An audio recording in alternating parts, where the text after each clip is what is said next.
జగన్మోహన్ రెడ్డి 5 ఏళ్ల పాలన చూసిన తర్వాత 5 ఏళ్ళు సాక్షిలో వచ్చినటువంటి అసత్య కథనాలు చూసిన తర్వాత ప్రజలకు కూడా విరక్తి వచ్చి మొన్న 24లో జరిగినటువంటి ఎన్నికల్లో జగన్మోహన్ రెడ్డికి ఒక తీర్పు ఇచ్చారు. ఎలాంటి తీర్పు అంటే ప్రతిపక్ష హోదా కూడా ఇవ్వకపోవడంతో పక్క రాష్ట్రానికే పరిమితం అయ్యేటువంటి తీర్పునైతే ప్రజలు ఇవ్వటం జరిగింది. సరే, బాగానే ఉంది. కానీ సాక్షిలో రాసే అసత్య కథనాలు మాత్రం మారాయి అంటే మారలేదంటే సాధారణంగా ఎప్పుడైనా సరే మనం రియలైజ్ అవుతాం, ఓహో ప్రజలు మనం చేసే అసత్యాలను నమ్మట్లేదేమో, సో మన వాస్తవాలకు కొద్దిగా దగ్గరగా ఉండాలేమోనని చెప్పి ఎవరైనా రియలైజ్ అవుతారు. కానీ సాక్షి మాత్రం అలా అవ్వదు. ప్రజలు ఎలా అయినా సావనివ్వండి, గొర్రె అంటే ప్రజలు వాళ్ళ దృష్టిలో ప్రజలు గొర్రెలే కాబట్టి మేము ఏమి రాసినా నమ్ముతారు అనుకుంటారు. నమ్మరు. అలా మీరు 5 ఏళ్ల పాటు సాక్షిలో జగన్మోహన్ రెడ్డి రాముడు, జగన్మోహన్ రెడ్డి దేవుడు, జగన్మోహన్ రెడ్డి ధీరుడు, ప్రపంచంలోనే ఇలాంటి నేత లేడని చెప్పి మీరు కథనాలు రాసి జాకీలు పెట్టి లేపితే వచ్చిన సీట్లు 11. మీరు ఆ విషయాన్ని మర్చిపోతున్నారు. మళ్ళీ సాక్షిలో అసత్య కథనం.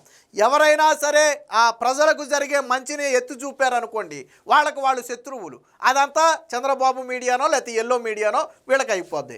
ఇప్పుడు గతంలో ఆంధ్రజ్యోతికి ఎన్టీ రామారావు గారి సమయంలోనే ఆంధ్రజ్యోతికి కొంత స్థలం కేటాయించారు. అదేమి ఇప్పటికిప్పుడు చంద్రబాబు గారు కేటాయించింది కాదు.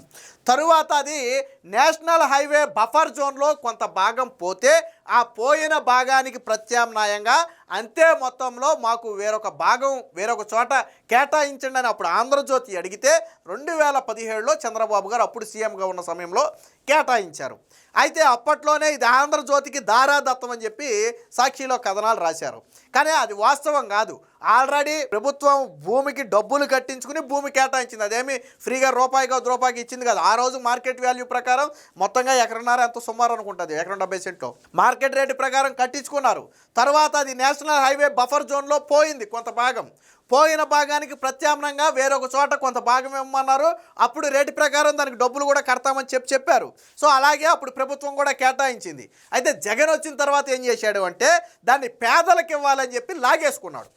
ఏదైతే పోయిన భాగానికి ప్రత్యామ్నాయంగా వెనకనే ఆనుకుని మరికొంత భాగాన్ని ప్రభుత్వం కేటాయించిందో దాన్ని పేదలకు ఇవ్వాలంటే జగన్మోహన్ రెడ్డికి ఆంధ్రజ్యోతికి ఇచ్చిన 70 సెంట్లే పేదలకు ఇవ్వడానికి కనపడింది తప్ప రాష్ట్రంలో ఎక్కడా భూమి కనపడాల. లేకపోతే అమరావతి కోసం చంద్రబాబు సేకరించిన దాంట్లోనే పేదలకు ఇళ్ళు ఇస్తాడు, భూములు ఇస్తాడు తప్ప ఆయన ఎక్కడా సేకరించి ఇవ్వలేడు.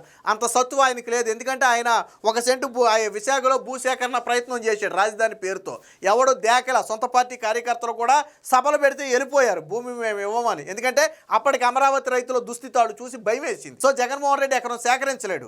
రాష్ట్రంలో ఎక్కడా లేనట్టు ఆంధ్రజ్యోతికి కేటాయించిన భూమే కావాలంట అని ఆ పేరుతో లాక్కున్నాడు. నిన్న కూడా సాక్షిలో ఒక అచ్చోసిన కథను రాశాడు. వాస్తవానికి దీనికి చెంప చెల్లుమనే కౌంటర్ ఆల్రెడీ ఆంధ్రజ్యోతి మొన్న ఇచ్చింది. అయితే మళ్ళీ అప్పుడు నోరి బెగల్లా ఒక 15 రోజులు గ్యాప్ తీసుకుని తర్వాత మళ్ళీ ఒక చిన్న బొక్క పట్టుకుని వచ్చి రాద్ధాంతం చేసే ప్రయత్నం చేశారు. దానికి కూడా మళ్ళీ ఆంధ్రజ్యోతి చెంప చెల్లుమనే సమాధానం ఇచ్చింది. వాస్తవం ఏంటంటే 2017లో కోర్టుకి వెళ్ళింది ఆంధ్రజ్యోతి. ఎప్పుడైతే జగన్మోహన్ రెడ్డి కేటాయించిన భూమిని లాగేసుకున్నాడో ఆంధ్రజ్యోతి కోర్టుకి వెళ్తే అది విచారణ సాగుతూ కూటమి ప్రభుత్వం వచ్చిన తర్వాత ఫైనల్ తీర్పు వచ్చింది. ఏమని? జగన్మోహన్ రెడ్డి కోర్టుకి వెళ్ళింది.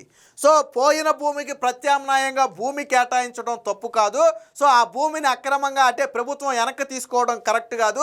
తిరిగి ఆ భూమిని ఆంధ్రజ్యోతికి అప్పగించండి అని చెప్పింది. అప్పుడు ప్రభుత్వాలతో కోర్టుకి సంబంధం లేదు. జగన్ తీసుకున్నాడు. కోర్టు ఏం చెప్పిందంటే విచారణ తర్వాత ఆ భూమికి వాళ్ళకి అనర్హతలు ఉన్నాయి, వాళ్ళు యాజ్ పర్ రూల్స్ ప్రకారం డబ్బులు కట్టి మరీ భూమి తీసుకున్నారు కాబట్టి ఆ భూమిని వెనక్కి తీసుకోవడం కుదరదు, ఆంధ్రజ్యోతికే ఇవ్వాలి అని చెబితే కోర్టు తీర్పు వచ్చిన 13 నెలలకు ఫైనల్ ఆర్డర్స్ ఇచ్చి అంటే ఏడాది తరువాత ఆంధ్రజ్యోతికి ఆ భూమిని ఇచ్చారు. కానీ దీన్ని ఈ కథ అంతా చెప్పరిళ్ళు. అసలు ఆంధ్రజ్యోతికి ఎప్పుడో కేటాయించిన భూమి అని, దాంట్లో బఫర్ జోన్లో పోతే దానికి సంబంధించిన భూమిని ప్రభుత్వం కేటాయిస్తే జగన్మోహన్ రెడ్డి కోర్టుకి వెళ్తే కోర్టు కొట్టేసి మళ్ళీ ఇచ్చేయమన్నదని ఇవేవి చెప్పరాళ్ళు. చెప్పకుండా ఆంధ్రజ్యోతికి దారాదత్తం, అచ్చోసిన కథనం ఆంధ్రజ్యోతికి దారాదత్తం. అసలు విషయాలన్నీ మరుగునాయి. పైగా మార్కెట్ రేటు ప్రకారం వాళ్ళు అన్ని ట్యాక్సులు కూడా కట్టారు ప్రభుత్వానికి. అప్పుడున్నటువంటి రేటు ప్రకారం కట్టి తీసుకున్నారు. అదేమి అప్పనంగా కూడా తీసుకోలే.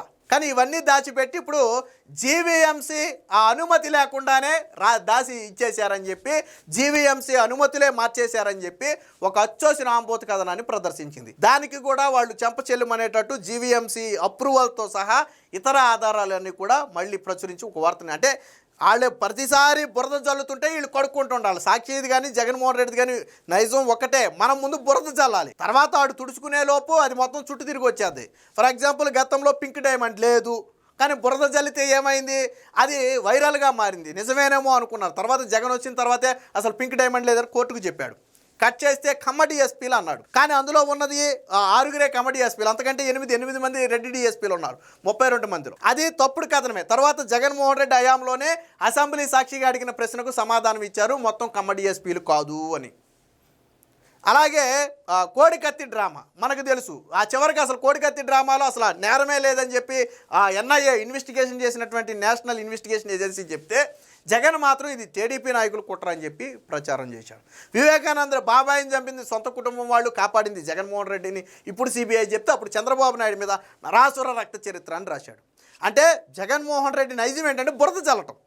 ఆ బురదను కడుక్కునే ప్రయత్నంలో ఇప్పుడు జల్లిన బురద వెంటనే పోద్దా, నేను కడుక్కోవాలంటే కొద్ది టైం పడుతుంది. ఈ టైంలో ఏంటంటే మొత్తం చుట్టూ తిరిగి వచ్చేది. ఇది మొత్తం ఏమవుద్ది, చుట్టూ తిరిగి వచ్చేది. సో జగన్మోహన్ రెడ్డి నైజం అదే. ఇక్కడ కూడా ఆంధ్రజ్యోతి మీద ముందు బురద జల్లేస్తే ఆడు కడుక్కోవడానికి సమయం పడుతుంది. ఇంతలో చంద్రబాబు నాయుడు ఆంధ్రజ్యోతికి కట్టబెట్టేసాడు. ఎందుకంటే ఇది చంద్రబాబు నాయుడు అనుకూల మీడియా అని అందరూ అనుకుంటారు కాబట్టి మనం ముందు బురద జల్లేద్దాం. ఇది జగన్మోహన్ రెడ్డి నైజం, భారతీరెడ్డి నైజం. వీళ్ళు పత్రికా విలువల గురించి మాట్లాడతారు. సో వార్త ఒకటి వచ్చింది, ఒకసారి చూద్దాం. కళ్ళున్న కొబ్బోది యాక్షి జగన్ రోత పత్రిక మరొక నీచ కథనం. భూ కేటాయింపు పునరుద్ధరణపై అక్షరాల వికారం. జీవీఎంసీ ఆమోదం లేదంటూ ఆంధ్రజ్యోతిపై అక్కసు. వాయిదాను తిరస్కరణగా వక్రీకరణ. తీర్మానాన్ని ఆమోదించిన చూడలేని గుడ్డితనం అని చెప్పి వాళ్ళు ఆంధ్రజ్యోతికి భూ కేటాయింపు పునరుద్ధరణపై జీవీఎంసీ కౌన్సిల్ తీర్మానంపై తహసీల్దార్కు జీవీఎంసీ జోనల్ కమిషనర్ పంపినటువంటి సమాచారం ఇది. వాయిదా వేసినట్లుగా జీవీఎంసీ పౌర బంధాల అధికారి పెట్టిన సందేశాన్ని తిరస్కరించినట్టుగా మార్చిన సాక్షి రోత పత్రిక. ఇది సాక్షిలో వచ్చినటువంటి కథనం ఇది. సో ఇక్కడ వాయిదా వేయడం అనేది అంటే గతంలో దీని మీద ఒక అబ్జెక్షన్ రైజ్ అయిన నేపథ్యంలో దీన్ని వాయిదా వేస్తున్నామని చెబితే సాక్షిలో మాత్రం తిరస్కరించినట్లు రాశాడు. చూడండి ఇక్కడ అజెండా 87వ అంశాన్ని మేయర్ తిరస్కరించినట్లుగా జీవీఎంసీ పిఆర్ఓ పంపిన మెసేజ్ అత్యవసర టేబుల్ అజెండా అని చెప్పి ఇక్కడ ఒక తప్పుడు కథనాన్ని సాక్షి ప్రచురించి. అంటే వాయిదాకి తిరస్కరణకు తేడా తెలియదు వీళ్ళకి. తిరస్కరణ అంటే పూర్తిగా దాన్ని అక్కడితో క్లోజ్ చేసేయటం. వాయిదా అంటే అది జరుగుతున్న నేపథ్యంలో కొంతకాలం దాన్ని హోల్డ్ చేయటం, అంటే ఏదైనా అబ్జెక్షన్స్ కావచ్చు ఇంకోటి కావచ్చు వచ్చిన నేపథ్యంలో. కానీ వాస్తవానికి జీవీఎంసీ ఆల్రెడీ దీని మీద ఒక తీర్మానం చేసింది, దానికి సంబంధించిన ప్రతే ఇది. సో ఇలాగుంటుందన్నమాట. ఎంతసేపు బురద జల్లాలన్న ఆత్రం ఆరాటమే, అసలు నిజం ఏంటని తెలుసుకోదు, నిజాలు తెలిసినా చెప్పదు. యాక్షి అని జనం చేదరించుకుంటున్నా సాక్షి నైజం మాత్రం మారదు.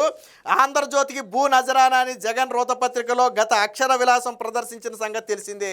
అది చంద్రబాబు ఇచ్చిన నజరానా కాదని హైకోర్టు ఉత్తర్వుల ప్రకారం చట్టబద్ధంగా తీసుకున్న నిర్ణయమని ఆంధ్రజ్యోతి గత నెల 21న సవివరణమైన కథనం ప్రచురించింది. రోతపత్రిక రాసిన అబద్ధాలు, అచ్చోసిన అవాకులకు తేదీలు ఆధారాలతో సహా పాఠకుల ముందు పెట్టింది. దీంతో రోత పత్రిక నోరు పెగలలేదు. తరువాత కొంతకాలం గ్యాప్ తీసుకుని మళ్ళీ ఈ ఆదివారం నాడు తన వికృత చేష్టను ప్రదర్శించింది. దానికి సంబంధించిన కంటిన్యూషన్ చూద్దాం. కళ్ళున్న కొబోది తరహాలో మరో పిచ్చి కథనాన్ని ప్రచురించింది. గ్రేటర్ విశాఖ మున్సిపల్ కమిషనర్ ఆమోదం లేకుండానే భూ కేటాయింపు జరిగిపోయిందని వాపోయింది. అది 1986లో అప్పటి ఎన్టీఆర్ ప్రభుత్వం ఆంధ్రజ్యోతికి కేటాయించిన భూమి. అయితే జాతీయ రహదారి కోసం అందులో భూమిని తీసుకున్నారు. ఏళ్ల తరబడి సాగిన ఉత్తర ప్రత్యుత్తరాలు, హైకోర్టు ఉత్తర్వుల తర్వాత అదే భూమికి ఆనుకుని వెనుక వైపు అంతే విస్తీర్ణంలో 2017లో ప్రభుత్వం భూమి కేటాయించింది. అది కూడా హక్కు పరిహారంగా ఇవ్వాల్సిన ఈ భూమికి మార్కెట్ ధర వసూలు చేసిందంటే 2017 ధర ప్రకారం ఎంతైతే ఉందో అంత కూడా వసూలు చేసింది ఆంధ్రజ్యోతి నుంచి. సో ఆ విషయం కూడా చాలా స్పష్టంగా ఉంది. అయితే ఆంధ్రజ్యోతిని వేధించడమే లక్ష్యంగా పెట్టుకున్న జగన్ తాను అధికారంలోకి రాగానే మొత్తం భూ కేటాయింపు రద్దు చేశాడు. హైకోర్టు ఆదేశాలను లెక్క చేయలేదు. చివరికి హైకోర్టు ఆదేశాల మేరకు ప్రస్తుతం ఆంధ్రజ్యోతికి భూ కేటాయింపులు పునరుద్ధరించింది. ఇది నజరానా అని ఏడుపుగొట్టు రాతలు రాసిన యాక్షి పత్రిక ఇప్పుడు జీవీఎంసీ ఆమోదం లేకుండా కేబినెట్ భూ కేటాయింపు జరిగినట్టుగా మళ్ళీ ఏడ్చింది. బేభత్సమైన శూలశోధన చేసి కొత్త విషయాన్ని వెలుగులోకి తెచ్చినట్టుగా బిల్డప్ ఇచ్చింది. ఇది అబద్ధపు బురద జల్లుడు యాక్షి కథనమే. ఎందుకంటే భూ కేటాయింపు పునరుద్ధరణకు జీవీఎంసీ కౌన్సిల్ ఆమోదం ఉంది. ఇది అక్షరాల నిజం. 2025 ఆగస్టు 25న జీవీఎంసీ కౌన్సిల్ తీర్మానం 1097 చేసింది. వచ్చింది. ఇదే విషయాన్ని జీవీఎంసీ జోనల్ కమిషనర్ స్థానిక తహసీల్దార్కు అధికారికంగా కూడా తెలిపారు. కొన్ని అంశాలపై సభ్యులు అభ్యంతరాలు లేవనెప్పినప్పుడు వాటిపై స్పష్టత ఇవ్వలేని పరిస్థితి ఉంటే అజెండాలో సదరు అంశాన్ని వాయిదా వేయటం సహజం. ఆంధ్రజ్యోతి భూ కేటాయింపుల పునరుద్ధరణపై కూడా అదే జరిగింది. ఓ సభ్యుడు దీనిపై ప్రశ్నలు లేవనెత్తడంతో ఈ అంశాన్ని వాయిదా వేశారు. అజెండాలో ఈ అంశాన్ని వాయిదా వేయడం అనేది అంటూ జీవీఎంసీ పౌర సంబంధాల అధికారి చెప్పారంటూ సాక్షి ఆదివారం చిత్రాన్ని ప్రచురించింది. దాని కిందేమో తిరస్కరిస్తూ పిఆర్ఓ పంపిన మెసేజ్ అని రాసింది. వాయిదా వేయటానికి తిరస్కరించడానికి మధ్య తేడా కూడా తెలియని రోత పత్రికకు అధికారులు కోర్టు ఆదేశాలను చూపిస్తూ వాస్తవ పరిస్థితులు వివరించడంతో సభ్యులు వెనక్కి తగ్గారు. దీంతో సదరు తీర్మానాన్ని కౌన్సిల్ ఆమోదించిందంటే సరే, వాళ్ళు పెట్టిన అది కూడా తర్వాత అయిపోయింది ఆల్రెడీ. అప్పుడు వాయిదా వేశారు, ఎవరో అబ్జెక్షన్ లేపారు, దాన్ని తాత్కాలికంగా వాయిదా వేశారు. ఆ తర్వాత దాన్ని కూడా కోర్టు ఆదేశాలను ఆ వాస్తవ పరిస్థితులను వివరించడంతో ఎవరైతే అభ్యంతరం లేవనెత్తారో వాళ్ళే వెనక్కి తగ్గారు. తర్వాత దాని ఆమోదం కూడా అయిపోయింది. ఈ విషయం సాక్షికి తెలుసు, ఆమోదం జరిగిందని సాక్షికి తెలుసు. కానీ దాన్ని మార్చేశారా, తీర్మానాలనే మార్చేశారా అని చెప్పి మళ్ళీ ఎదవ రోతపత్రిక మళ్ళీ ఇక్కడ ఇంకా జీవీఎంసీలో తీర్మానాన్ని మార్చారా అంటూ రోతపత్రిక మరొక పిచ్చి సందేహాన్ని లేవనెత్తింది. గత ఆగస్టులో చేసిన తీర్మానాన్ని మార్చేస్తే ఇంకా సభ్యులకు తెలియకుండా ఉంటుందా?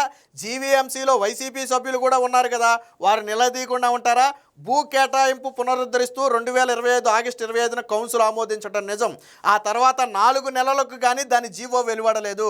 అధికార యంత్రాంగం ప్రతి దశలో ప్రతి చిన్న అంశాన్ని పరిశీలించి స్పష్టత తీసుకున్న తరువాతే ఫైలు కదిపింది. నిజానికి ఆ భూమి జీవీఎంసీది కూడా కాదు, కానీ స్థానిక సంస్థగా కౌన్సిల్లో తీర్మానం చేయడం లాంఛనప్రాయం. రెవెన్యూ హౌసింగ్ బోర్డు ఆమోదం, తరువాత కేబినెట్ ఆమోదించడమే కీలకం. 2024లో హైకోర్టు ఉత్తర్వులు ఇచ్చిన 13 నెలలకు కానీ తుది ఆదేశాలు విడువడలేదు. అయినా సరే బుల్లెట్ వేగంతో ఫైలు కదిలిందని జీవీఎంసీ ఆమోదం లేకుండానే ముందుకు వెళ్లారని చెప్పి సాక్షి ఒక అసత్య కథనాన్ని రాసింది. అంటే జగన్మోహన్ రెడ్డి సీఎంగా దిగిపోవడానికి 2-3 నెలలు భారతీరెడ్డికి 100 ఎకరాలు కేటాయించుకున్నారు చూశారా, అది తుఫాను వేగంతో ఫైలు కదపటం అంటే. ఎందుకంటే ఇంకా 2 నెలల్లో ముఖ్యమంత్రి పదవి నుంచి దిగిపోయేటప్పుడు భారతీరెడ్డి సిమెంట్కి గనులు ఎలా కేటాయించుకున్నాడు జగన్మోహన్ రెడ్డి. ఇది కోర్టు తీర్పు వచ్చిన 13 నెలల తరువాత ఫైనల్ డెసిషన్ వచ్చింది. కోర్టుకి వెళ్ళింది కూడా జగన్మోహన్ రెడ్డే, హైకోర్టుకి వెళ్ళింది జగన్మోహన్ రెడ్డే, కానీ హైకోర్టు కొట్టేసింది దాన్ని. ఆంధ్రజ్యోతి ఆ భూమి తీసుకోవడానికి అన్ని విధాల అర్హులు, దానికి అన్ని ట్యాక్సులు వాళ్ళు చెల్లించారు కాబట్టి ఆ భూమిని ప్రభుత్వం తిరిగి స్వాధీనం చేసుకోవడం కుదరదని చెప్పింది. అంటే హైకోర్టు ఆదేశాలు అమలు చేయడానికే కూటమి ప్రభుత్వానికి 13 నెలలు పడితే ఇది తుఫాను వేగం అంట. ఇదే తుఫాను వేగం అయితే, బుల్లెట్ ట్రైన్ వేగం అయితే, మరి కరెక్ట్గా ఎన్నికలకు 2 నెలల ముందు దరఖాస్తు చేసిన నెల రోజుల్లోనే గనులు కేటాయించుకున్నారు చూసారా, ఏళ్ల తరబడి సాగే ప్రాసెస్ని. మరి అది ఏ వేగంతో అనాలో వాళ్ళకే తెలియాలి. అంటే అనునిత్యం బురద జల్లితే ఆ బురద వీళ్ళు కడుక్కుంటూ ఉంటారు, ఇంతలో అసత్యం ఊరంతా తిరిగి వచ్చేది. సో నిజం గడప దాటేలోపు అబద్ధం ప్రపంచం అంతా తిరిగి వద్దని ఒక పాత సామెత ఉంది, అదే సాక్షి ఫాలో అయ్యే సామెత. కాబట్టి అందుకనే ఇలా అడ్డగోలు కథనాలు ప్రచురిస్తుంది. ఆంధ్రజ్యోతికి ఎటువంటి భూమి కూటమి ప్రభుత్వం కేటాయించలేదు. 2017లో కేటాయించిన దాన్ని జగన్ రద్దు చేస్తే మళ్ళీ ఆంధ్రజ్యోతి కోర్టుకెళ్ళి తెచ్చుకున్నటువంటి భూమే ఆ భూమి తప్ప కూటమి ప్రభుత్వం ఇచ్చింది కాదు. సాక్షిలో వచ్చే ఇలాంటి రోత కథనాలను, అసత్య కథనాలను ప్రజలు నమ్మొద్దని మనవి.